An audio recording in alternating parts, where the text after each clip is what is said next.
All right. Are you wanting to build a real estate team? On episode 23 today, if you're struggling on how to hold your team accountable, what kind of commission split should you charge, goals, theirs versus yours, and what kind of training are you going to offer? We're going to share that all today, starting next. Welcome to the only real estate podcast worth listening to, with your hosts Nick Good, Matt Kelderman, and Brian Force. Combined, they have 26 years of experience and have sold over 1,500 homes. Join them each week as they bring you everything you need to know about real estate. And now, here are your hosts, Nick, Matt, and Brian. All right, guys. We're on episode 23. 23. Yeah. Who would have ever thought that it would last this long? Right. If we were on other podcast networks, they may have canceled our ass by now. Probably. Yeah. Good thing we're paying for this. Yeah. It's I coming don't out know of if they our have pocket. that right. Yeah.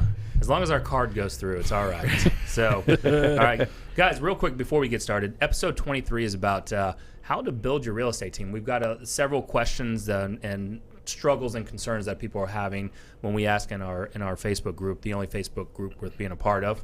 So if you're not a part of that group, go and request access right now to it. Link. Yes, so Kelly dropped that link right now.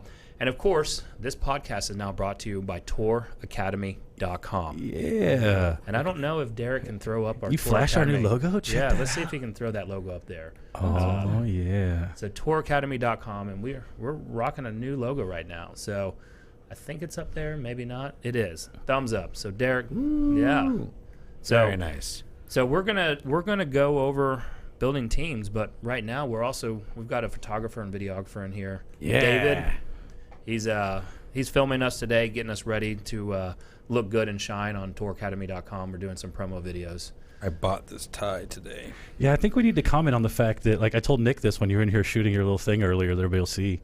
Like, he dressed like the guy he makes fun of on our show now. It was even worse because I had so much crap to carry to my car this morning because I was going to the office. So I had my office stuff. I was going to go spar, so I had my boxing stuff, and then I had to change after that into a suit for our little video shoot today. And it was just one of those situations where I was like leaving the house and I was just standing there at the door and I was like, I'm 100% sure I forgot something, but it doesn't matter how long I stand here, I won't remember what it is. So got to the office, went to go box, went to change, and I was like, it was a tie. It was a tie. So I had to run across the street and buy a tie. Nice. I got this cute little blue one. It's a clip-on. Just so everybody knows, across the street from us is a CVS. Yep. And a Tom Thumb. They got good ties. CVS. Also picked up some Rolaids. Nice. So if you're watching this live, drop an L in the comments like Tom Force did. So thank you, Tom. Was it his birthday recently? It was. Yeah, happy birthday, Mr. Big Tom Force. Force is the guy who beat the hell out of me on our last national holiday before before July 4th. In a very friendly game of what was supposed to be pool basketball. Oh, man. I got strong-armed by the law of Tom Yeah. Force. Yeah. So happy birthday, Mr. Force. But drop an L if you're watching this live. Drop an R if you're watching the replay. And then ask us any questions. We're going to talk about... I have a question because we talked about this pre-show. Yes, sir. This was the last bit we're going to do before we get serious, guys. Yeah. All right, so our awesome videographer said that Nick looks like a mix between... Who was it?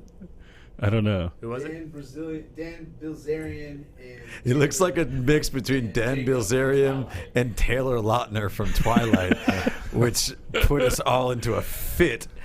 Oh, God, so good.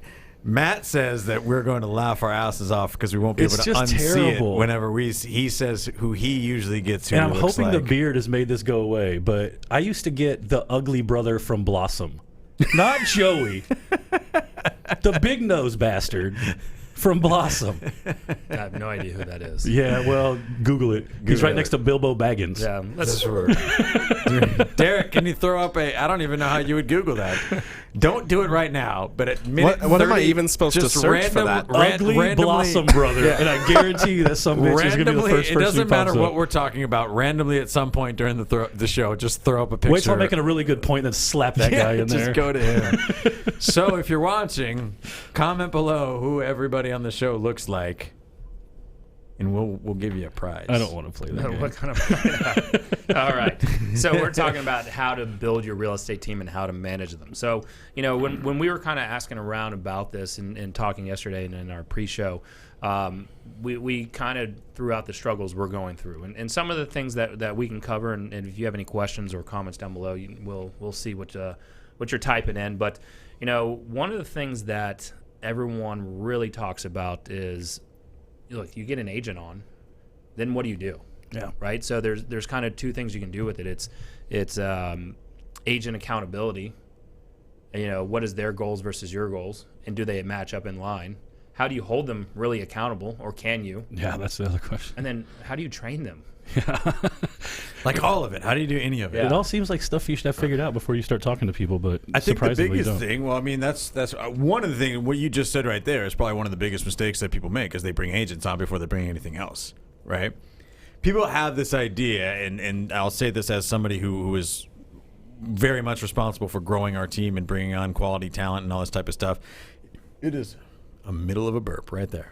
It is really, really difficult to bring on non-talent or people that are eventually going to leave, or just people that aren't the right fit just for the sole purpose of growing your team. It's one of the worst mistakes that you can make. It's so challenging to just get a bunch of bodies in there and try to make everybody be productive, make everybody have the same vision that you do, want it as badly as you do. No one's ever going to care about your business as much as you do, and so it's about bringing the right people on. That all starts with administration. Yeah.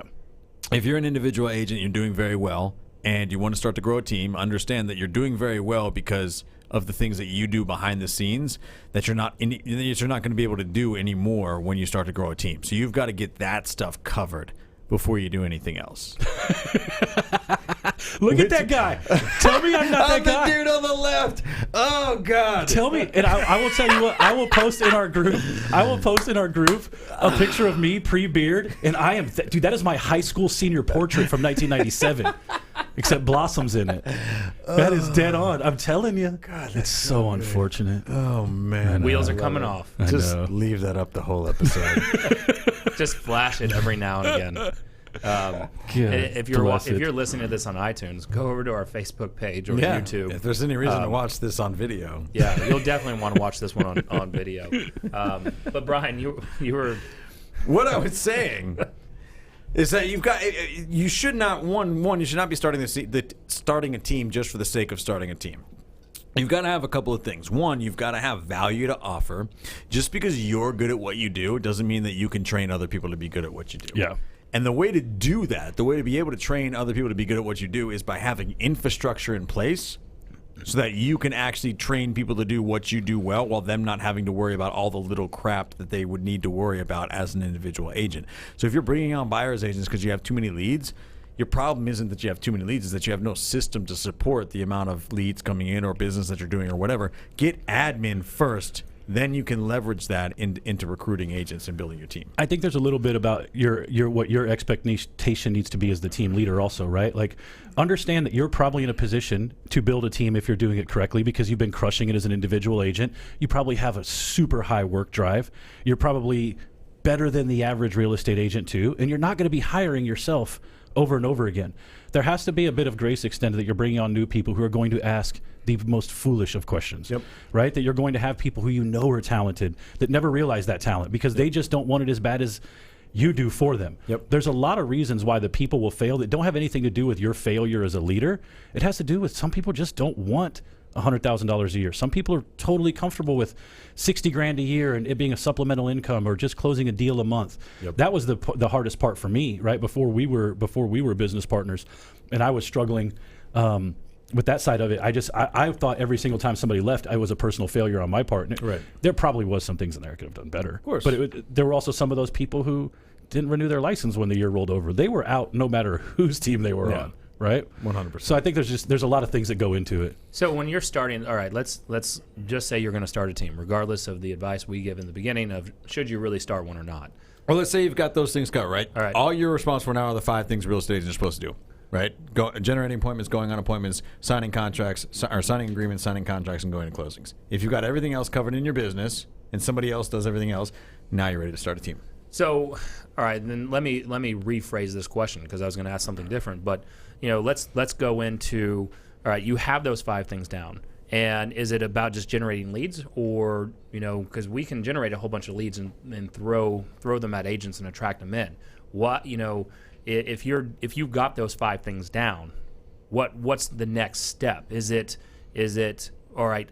I'm going to perfect this lead gen so I can train them, or am I going to get somebody to come in and do the shit that I don't want to do? Because we see a lot of that, right? People are starting teams in order to hand off the crap deals, Yep. right? But they want to work as a team leader, a team owner. They want to work the cream, Yeah. right? But I'm going to give you all the junk and expect you to turn that into gold. And when you don't, because you're going to start complaining, I'm going to say you're worthless, right? That's where I see a lot of the issues start going on.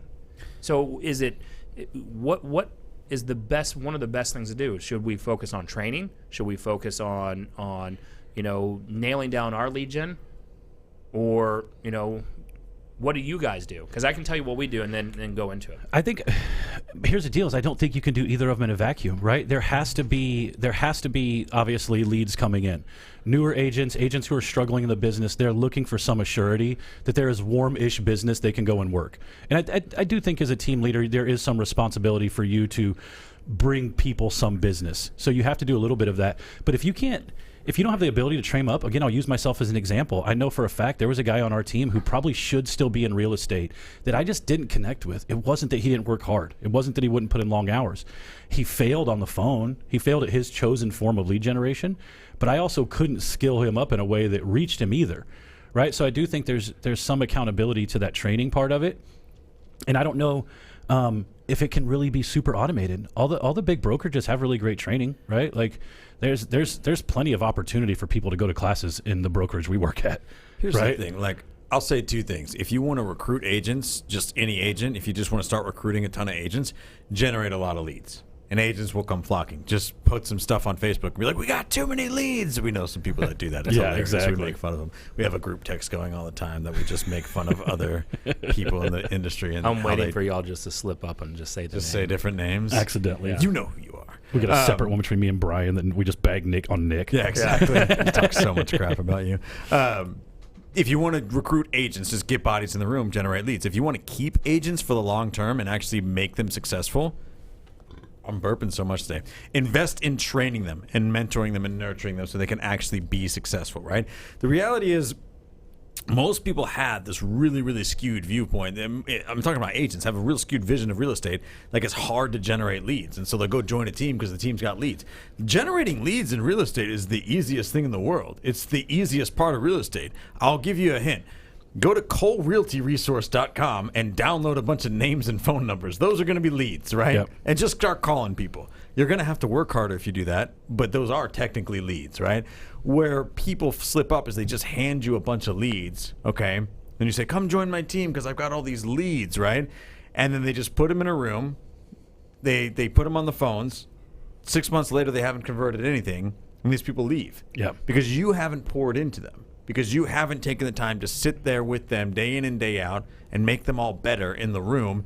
And then they blame you when they leave because you gave them crap leads. You gave them the Glenn Gary leads instead of the Glenn Ross leads. Which ones are the better ones? I don't know. I can't The remember. golden, the Glengarry. How do you guys do it, man? I mean, you've been running a big team for a while. You've been through lots of different cycles, Yeah, I mean, it's especially the team. So, I mean, I look at it from, and I was going to ask the question, what makes a successful team different from a non-successful one? Because we can go generate the same Facebook leads. We can go buy Zillow leads. We can go, I can buy expired listing leads, whatever.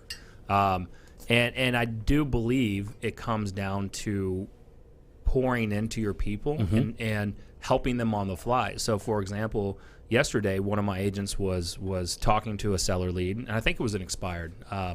And I popped out of my office because I was listening to how the call was going, and I'm whispering in his ear of what to say next, right? And then he wasn't going to end the call with, when I come out there tomorrow, if everything makes sense, would there be any reason why you wouldn't hire us, right? And I'm like, you and here's the thing, even if you didn't set the appointment, just say that on every call at the end of the day, right?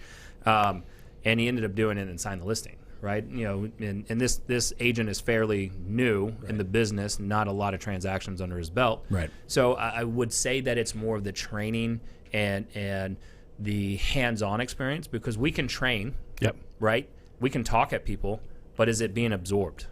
So if we're doing it with them, I think is the biggest thing. If we do it together and they can see it, like also yesterday I did a call for one of my agents, David Bitnick, right? He has a tough buyer, and we got on a speakerphone, and I was, talking to him, trying to, work out and massage the objections that they were having. So I think there's a lot of it. A lot of times team owners get too busy, or they're just like, oh, I got a team now. I'm going to go on vacation.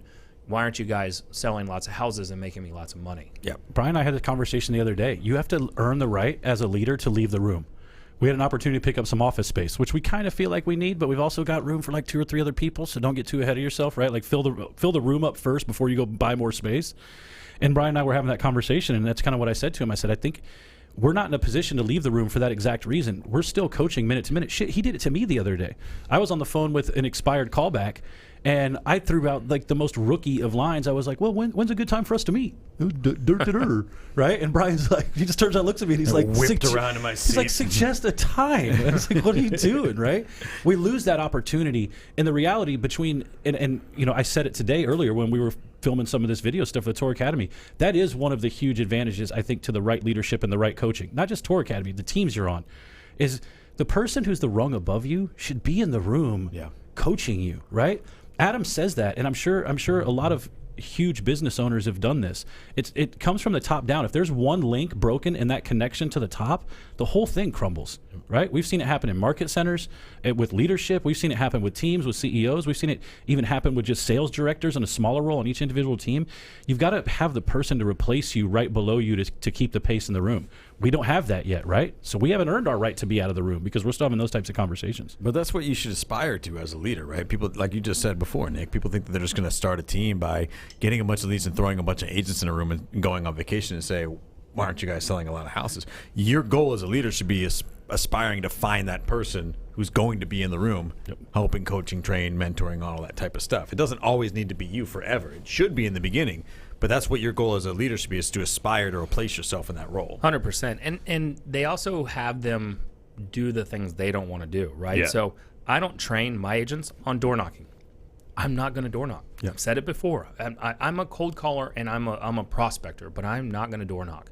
So I'm not going to go and expect my agents, unless it's for an open house, I don't expect them to go door knock around a just sold or an expired or whatever. It's not going to do it. And what ends up happening is a lot of times agents will they're like, oh, we can get more business if we do that, but they're not doing it themselves. Of course. Kind of like Brian, something that I've seen him do in his, when he was running his own team before you joined forces, is he would take his agents out and door knocked with him, right? They could get to see it. So again, it's more about that training of doing it together than talking at them, right? And that's huge.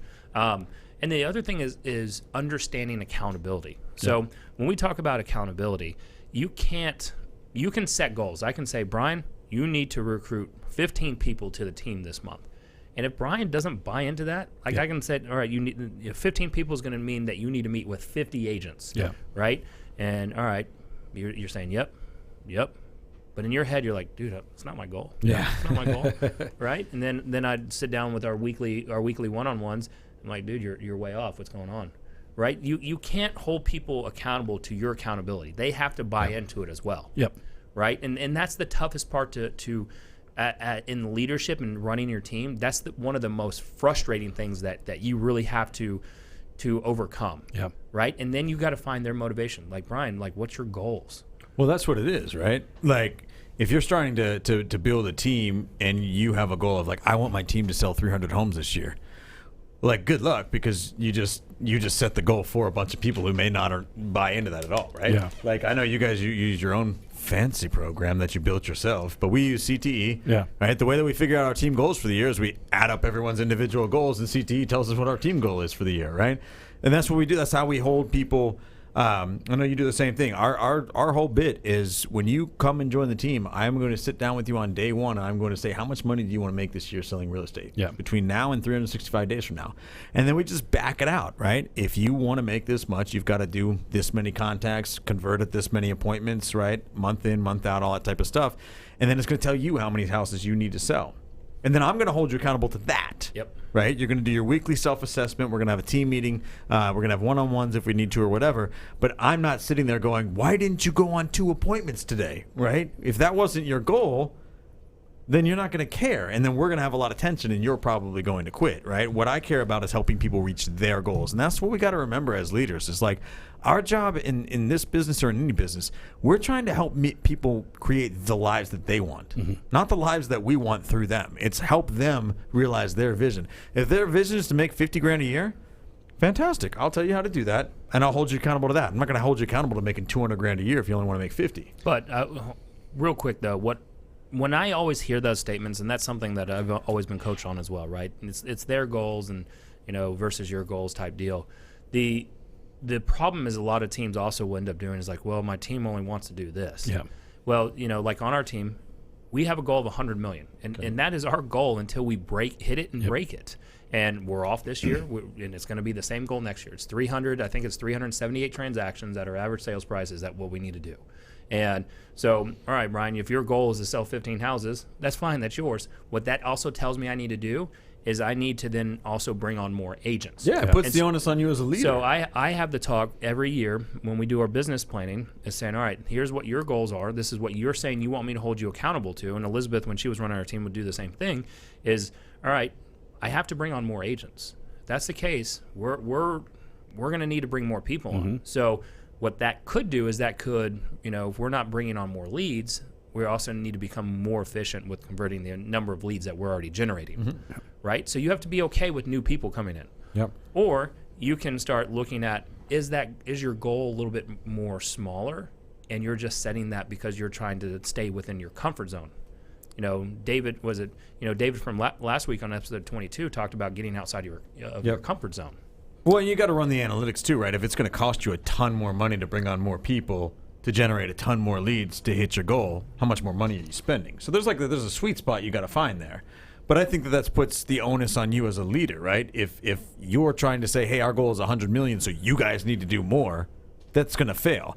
But if you're saying, hey, our goal is to do 100,000 and everybody here only wants to make 100 grand instead of, do 100 deals, well, crap, maybe I need to go out and find 5 more people. The biggest issue with accountability is eventually I'm going to get tired of holding a person who does not want to be held accountable to any kind of standards. Right? Everybody has that person in their life that at some point you've been in a rut or they've been in a rut and you've been like, I'm going to go help bail this person out and I'm going to go talk them out of this thing. Eventually you're kind of just like, all right, dude, at some point you're going to have to get up off your ass and figure this out on your own. You only have so much capacity for that as a human being, regardless of a leader. There's only so much time I can put into somebody who's not really pushing into their goals. So we talked about this on our team, and I think we talked about it a little bit before the show. Everybody doesn't have to be a killer. It is fine, but you're also not going to get the same level of attention. Not because, because it is a professional sports team. It is all the cliched analogies you can make.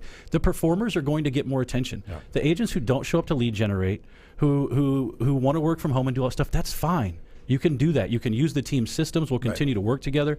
But at the end of the day, you're not going to be privy to the same conversations. You're not going to get the hot handoffs from my sphere that I don't have time to work. Yep. You're not going to get those types of things because you didn't want to be held accountable. For years, I'm a master of telling somebody, oh, yeah, absolutely. That sounds fantastic. I ain't doing that. Right? Like, I had a productivity coach for years who I ended up growing a little bit, but for a short period of time, she was like, hey, show me your numbers this week. And I'm like, oh, yeah, here you go. I didn't do any of that shit. Right? Like, if somebody's not going to do the work, they're not going to do it regardless of the level of accountability. And I think as a leader, sometimes, again, you have to be okay with that. You can't force people to want to do things a certain way. You can help them see the benefits of it, and that's what you should be doing. Absolutely. But, yeah, I mean, you're 100% right. I got literally a personal referral sent to my phone the other day, and they're like, hey, this person was a friend of mine. They want to buy a house. I tapped one of our top agents next to me, and I was like, hey, call this person, go sell my house. Yep. Like, I'm actively trying to hand things off to our best agents, right? If you're not in the office, that's not going to happen to you, right? And I think that's why I think it's really easy just to have your accountability needs to be as simple as possible, right? Back it out. How many appointments do you need to go on with this conversion rate and be conservative, right, to hit your goals every single year? How many contacts do you need to make to do that? Did you do that this week or not? If not, don't come to me for anything. Yeah. If you did, great. I'm going to do everything I can to make you successful. And if you didn't do it 2-3 weeks in a row, now we're having a conversation about why aren't you in the office when you're supposed to be, right? What are you doing all day, every day? It's really easy for us and for you as well, because we both kind of use the same systems, CRMs and everything, to go, boop, okay, now you're not getting new leads anymore. Right? Is that solving the problem, though, too, right? Like it's solving the problem of wasting resources on people. That's for sure. Yeah.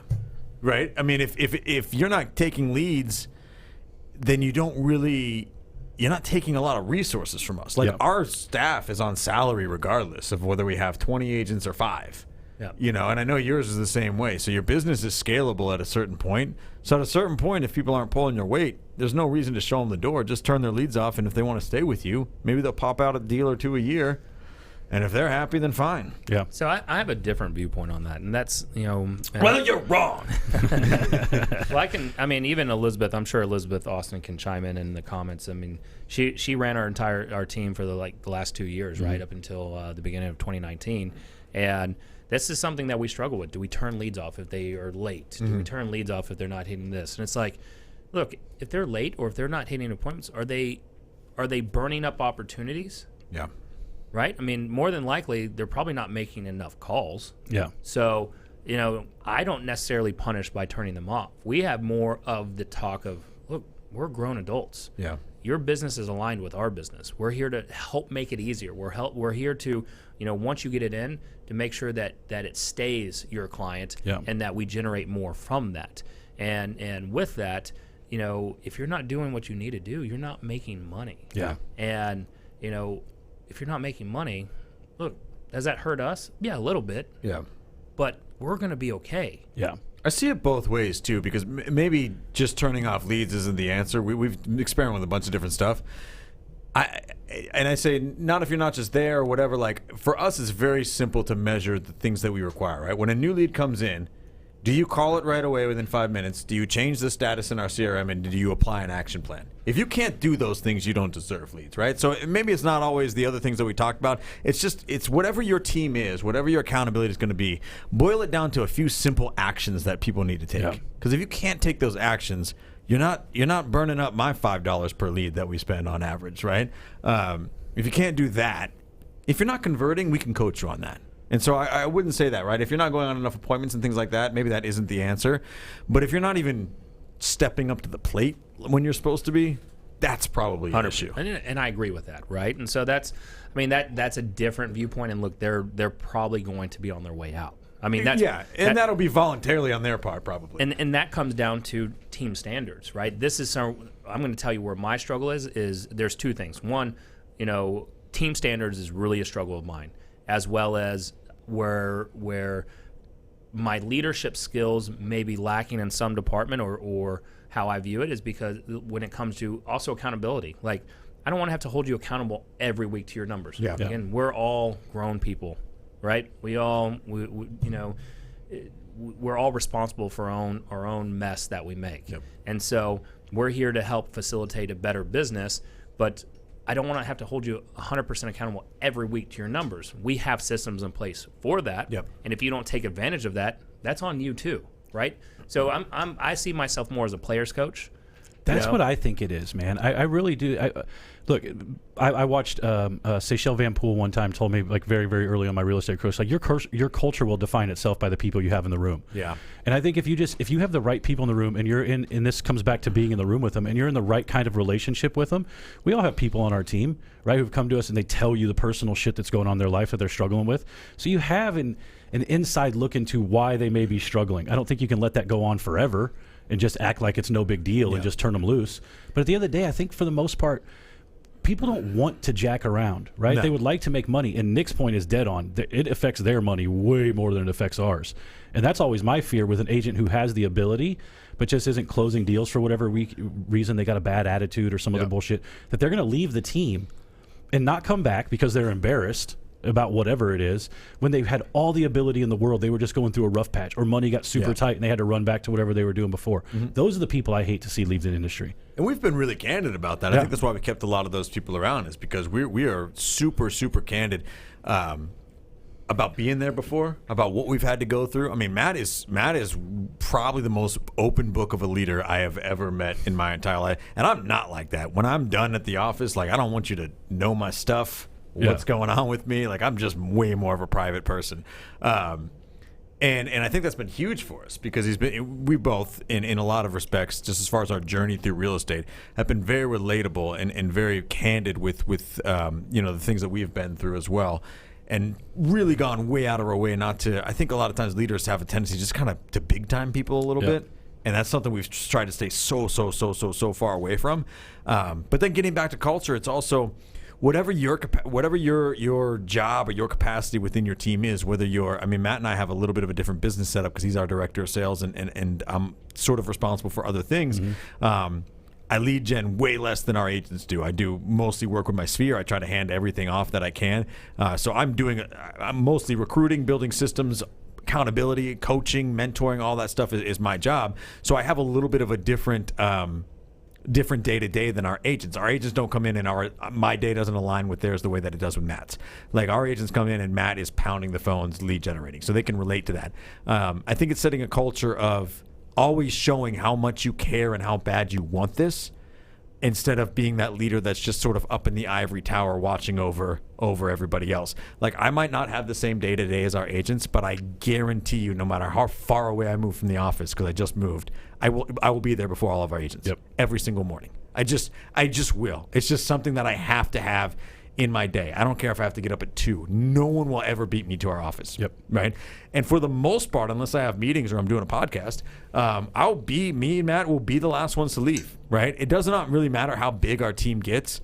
We don't ever want our agents to feel like we're just sort of strolling in at 9, just, throwing money around like confetti and just acting like we're the coolest dudes in the world while they, work their butts off to make us more wealthy, right? We want to be there before everybody. We want to leave after everybody. And even if they have different day-to-days than us, we never want them to lose sight of, like, holy crap, I work for 2 of the most hard-working fucking people I've ever met in my life. It just eliminates excuses, right? Like, I'm not going to...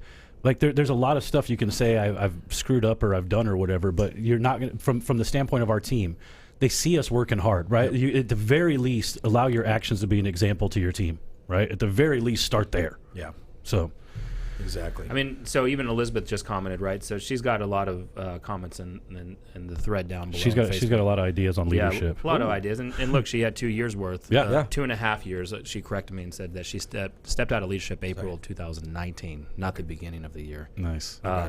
But those 4 months, girl. Don't let him take those. Yeah. But she had mentioned, as a leader or owner, you also have to think about energy and resources on the team members for those non-producing, non-compliant agents.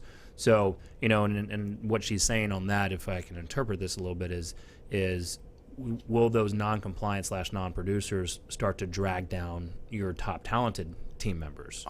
We actually had this conversation recently, right? Like, aren't lions going to eat? I feel like the agent who doesn't care is going to go get his anyways. Yeah. The people bitching about whether Sally or Jim don't come into the office on a regular basis or not, those agents aren't worried enough about their own business. I don't care what our other agents are doing from a I care because I'm in leadership, but when it comes to production, I'm going to go close my 9 whether you do or not. And I'll offer you something actionable for the people that are in leadership out there.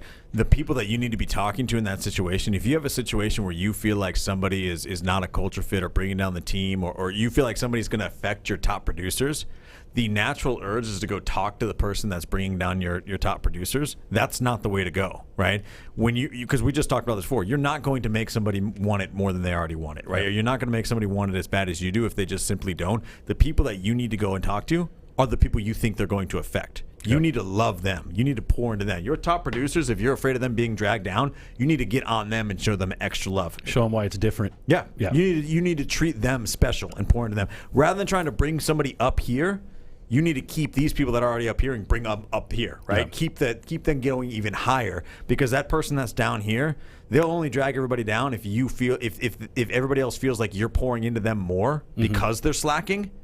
and you're not loving them as much because they're excelling. Yep. You need to pour into your top producers way more than the people down here, and that's how you preserve your culture. Yeah. 100%. And that starts tying into something you talked about is, or even Matt did, is handing those opportunities off, right? So, our top producing agents get more opportunities, at least on the handoff leads. Like, I know that Elizabeth and Arthur, get a lot more opportunities than David and Brian Murray do. And then my other team members are starting to step up, right? And we're starting to see that growth and that success change. So and we talk about that. We so vicious. He's just calling his agents out by name.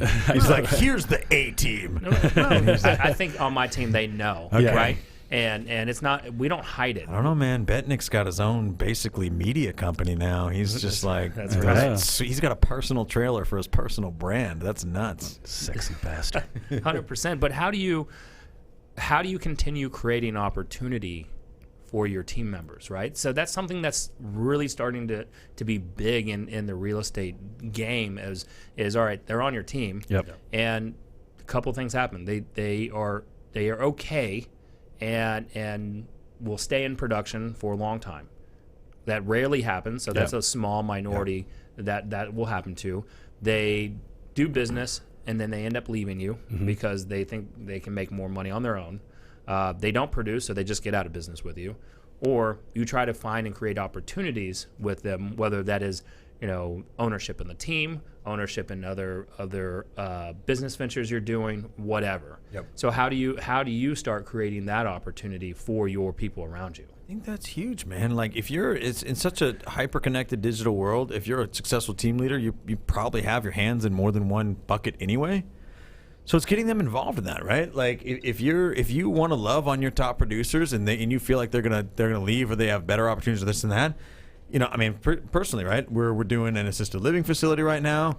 We just started a training company, right? Like there's plenty of opportunity for our top agents to be involved in other things that we're doing. Because if you are a successful team leader, you're probably doing other things. I think it's being aware of what they want and what their vision is, and then aligning yourself with that. Like you should be building your team with the idea that your growth with the people around you is going to transcend just what happens in that office. Yeah. You know what I mean? And so, I think that those are, if the way that I want it, I want those people to be the first person I have on speed dial when a new opportunity comes along. Because one, it makes my life easier, and it allows me to pour more into them, right? Imagine if I don't have to go look for partners for my next investment. Imagine if I can just talk to our top agents and be like, hey, I got this deal. Do you guys want to do it with me? Yep. That makes everybody's life easier. And I think that comes with skilling them up on the real estate side first, right? Assuming that's their chosen craft, this works for whatever line of work you're in. You skill them up to where they have the financial means to take care of those opportunities. You skill them up to where there's I think Nick's done an amazing job of this, and it's one of the things I admire most is always looking for opportunities for the people on your team. It's not about your net dollar at the end of the day, right? It's you're leading the charge on the investment side. You're showing them where they can place their money.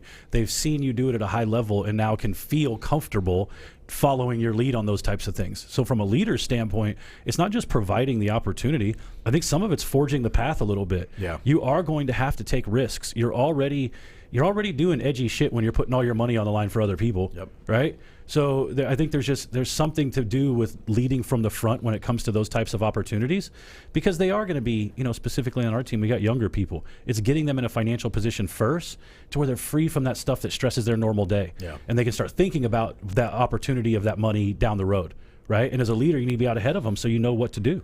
That's a good point. I didn't even think of that. You're already investing in them by running the team. Yeah, exactly. Well, and I look at it, and we have a younger crowd on our team too, and I look at it from a standpoint of, they can invest in our assisted living projects. They can invest in our multifamily deals, but that takes a lot of capital. And so what I started looking at and making tough decisions is looking at how do I find ways to help build their income. Right. Not necessarily just with selling more real estate. And that's something that we're still even tossing around.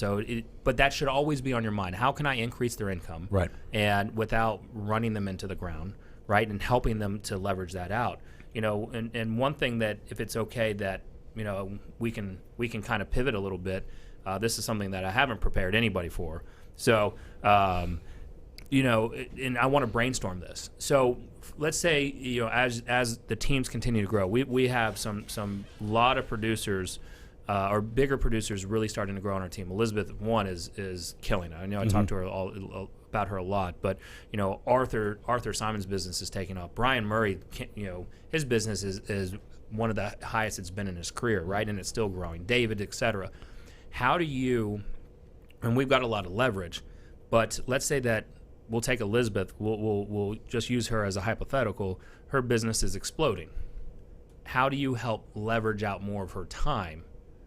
Do you, as a team leader, would you hire like just a personal ISA? Do you hire a virtual assistant just to handle their emails? What would something like that look like within a team organization that you can start providing more detailed level of service to some of your top agents that are wanting to continue to grow their business, but also they can't find the eighth day to work? It depends on what you need too, right? Like Elizabeth and I may be a little bit different, but like a showing assistant is a really awesome one to get back tons of time. Mm-hmm. I would never want a showing assistant though. I do so much relationship building in those opportunities that that wouldn't be a value add for me. It would be an amazing value add is somebody who handled all of my communication on a daily basis, responded to every email, text message, took every voicemail, and just figured shit out. When documents needed to go from A to B, they went there, right? Like I have a lot of that during the transaction and during the listing, but just the other random ass nonsense that I get throughout the day.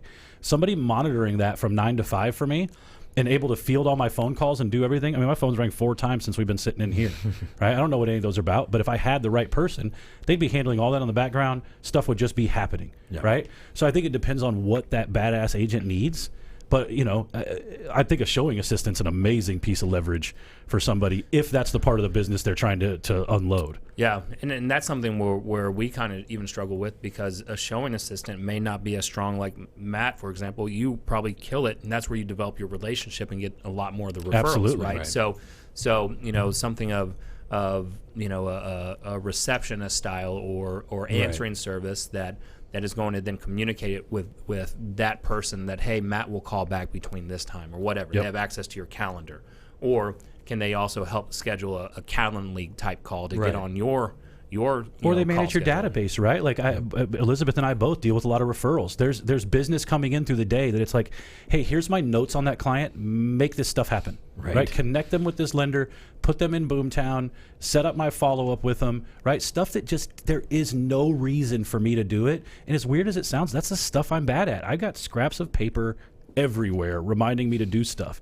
That's something that I would just love to be able to take a picture of, text it to somebody, and be like, make it that way. Right. Right? I think the big thing is that if you are considering a piece of leverage just for an individual, that individual is probably valuable enough and self-aware enough that they can tell you what they need. Sure. Right? You can sit down and be like, what are your least productive activities day to day? Yeah. And then you just hire the leverage around that. It's probably virtual. Yeah, it's got to be virtual. I mean, that's more affordable. Right. And it's probably what you're struggling with, right? The showing assistant thing too, that's really great, but you got to have somebody that you're in alignment with, that you feel comfortable handing off your clients to. Then here's the other shitty thing about showing assistant.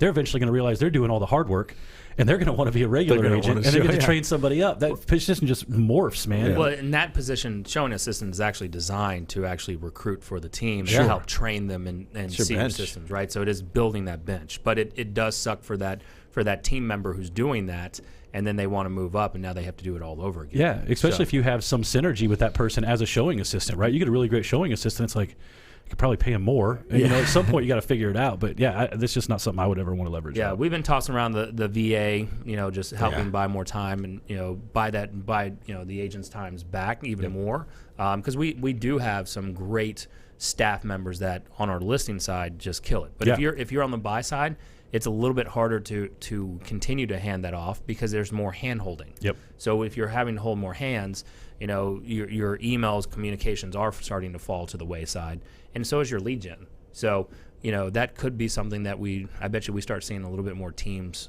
go to offer more value and support to those top level the A-rated players. If this is a sports team, I'm sure LeBron James gets a little bit some extra stuff that I don't even know. He ain't reading his own fan mail. I guarantee that. Right? I don't know who's a C-rated player. I don't even know the basketball names. I think Kyle Korver reads LeBron James's fan mail. Well, maybe not anymore, but he used to. So that's just something that make a comment down below. I mean, we're running out of time here. Derek's starting to throw up. What do we got left? 5 minutes? We got 5 minutes left. So, one of the things that I want to go back into. Derek knows how to count minutes right, because there's no way he said 10 minutes 10 minutes ago. I'm starting to struggle. I mean, we'll take all the time we want. You'll give us. That's great. We'll hand it off to Brian for the last 11 minutes. Yeah. He's the boxing ref that does the 22-second, 10-second count because the champ is down and they don't want the fight to end.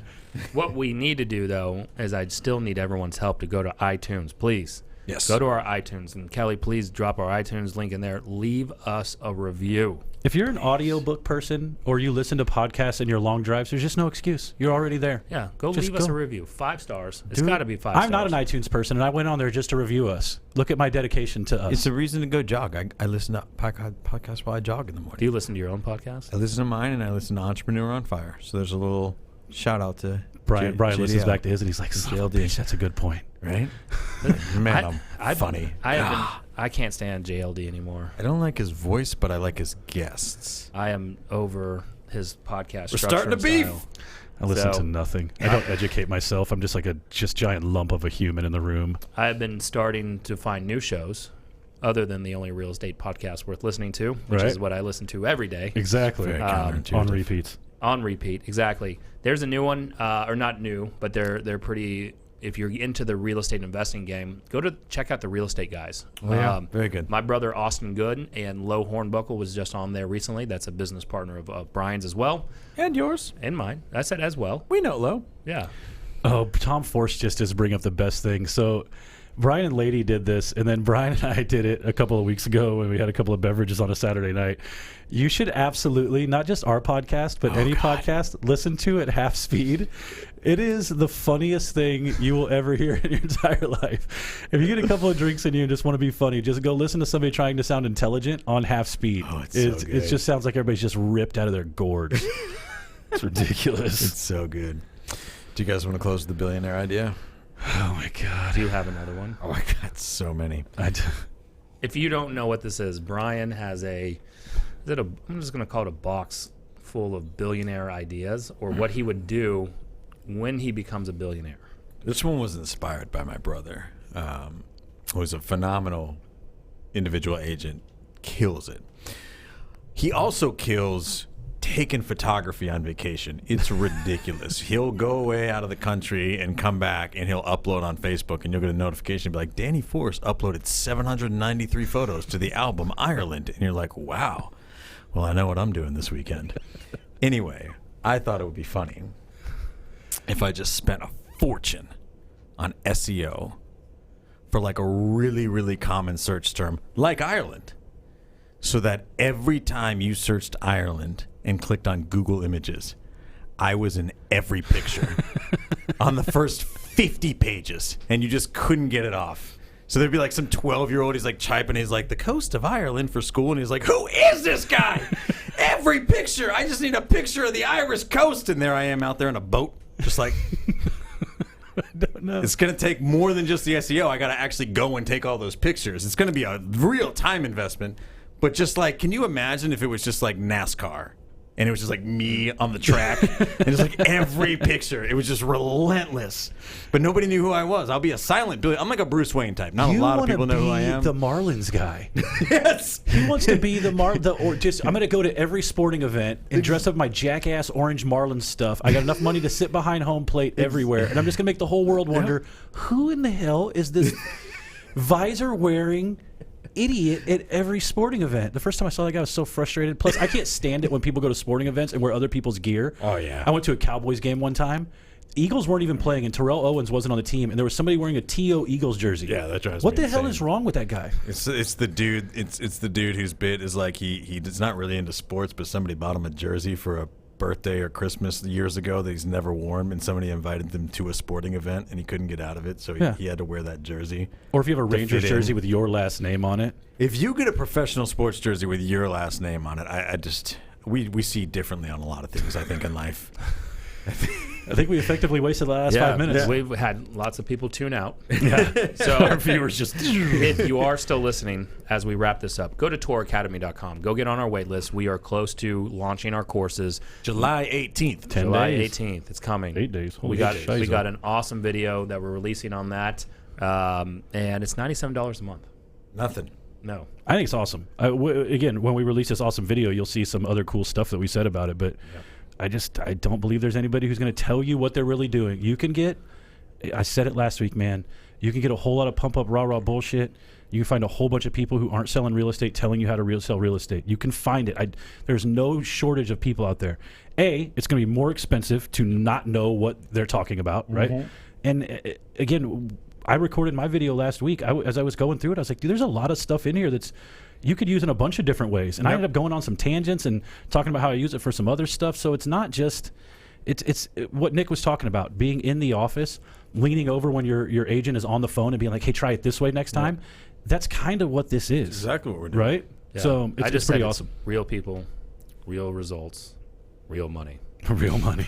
That's a good time. $97 a month. And there's nobody in the entire world who is having success, right? Like if you're going to look at that and be like, it's $97 a month, dude. Like I'm not going to cater to you.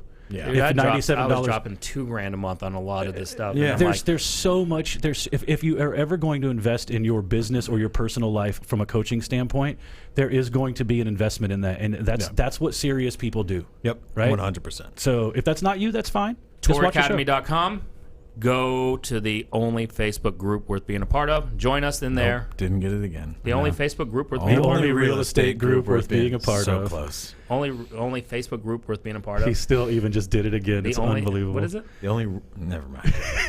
It's so good. I just wanted It to doesn't keep matter going. if I say it. Oh, Derek, take us out. we're limping.